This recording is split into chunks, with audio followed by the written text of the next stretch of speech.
Okay, so if you're a parent, you know there are few things that hit quite as hard as hearing your child say, I hate myself. It's an absolute gut punch, right? It can leave you feeling totally helpless. But what if I told you there was one specific skill that could turn that harsh inner critic into their biggest cheerleader? Well, there is, so let's dive in and break it down. Yeah, that sound, it's just heartbreaking, isn't it? You hear that from their room, and your first instinct is to rush in, to fix it, to tell them how amazing and perfect they are. But, and maybe you've noticed this, sometimes all that reassurance just seems to make things worse. If you've ever felt that, believe me, you are not alone. And when I say you're not alone, I really mean it. A recent study found that a staggering 73% of kids between 8 and 12 feel this way regularly, that they're worthless or stupid or just failures. So this isn't some rare problem. It's pretty much a silent epidemic of self-criticism. So let's get one thing straight right off the bat.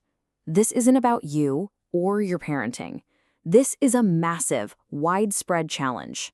And I'm willing to bet you've tried all the standard advice. The hugs, the praise, the constant reassurance. And it is so frustrating when you pour all that love and energy into building them up, and it just seems to fall flat or even backfire completely.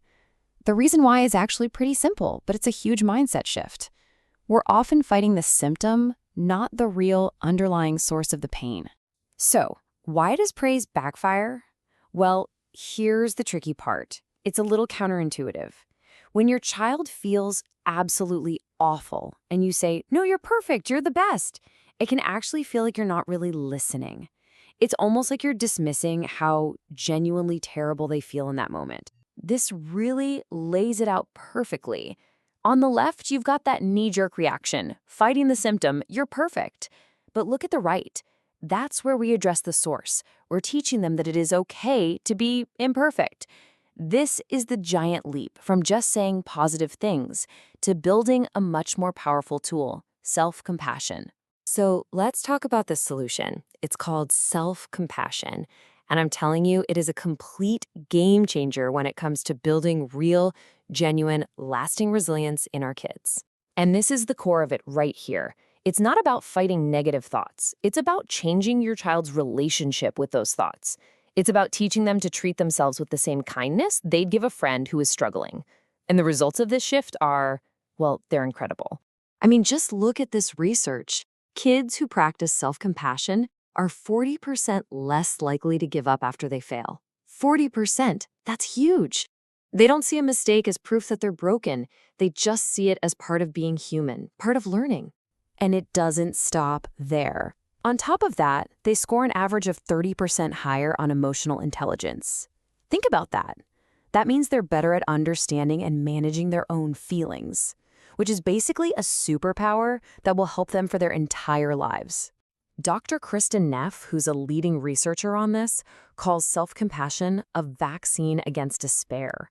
And wow, is that a perfect way to put it? It's like you're giving them this internal armor, this protective skill that helps them handle all the tough stuff life is going to throw their way. Okay, so we get it. It's powerful, it's important, but how do we actually do it? How do we teach this stuff? Let's break it down into 3 simple, actionable secrets you can literally start using today. All right, secret number 1, notice without fixing. Now this is tough because our instinct is to jump in and contradict them. But instead of, no, you're not, try saying, I hear you calling yourself stupid. Where do you feel that in your body? I know, it sounds a little touchy-feely, but what it does is it makes them pause and just observe the emotion. And that simple act can take away so much of its power. Secret number 2, this one's a biggie. Normalize their pain. When your child says, I'm terrible at this, don't argue. Instead, share a little bit of your own struggle.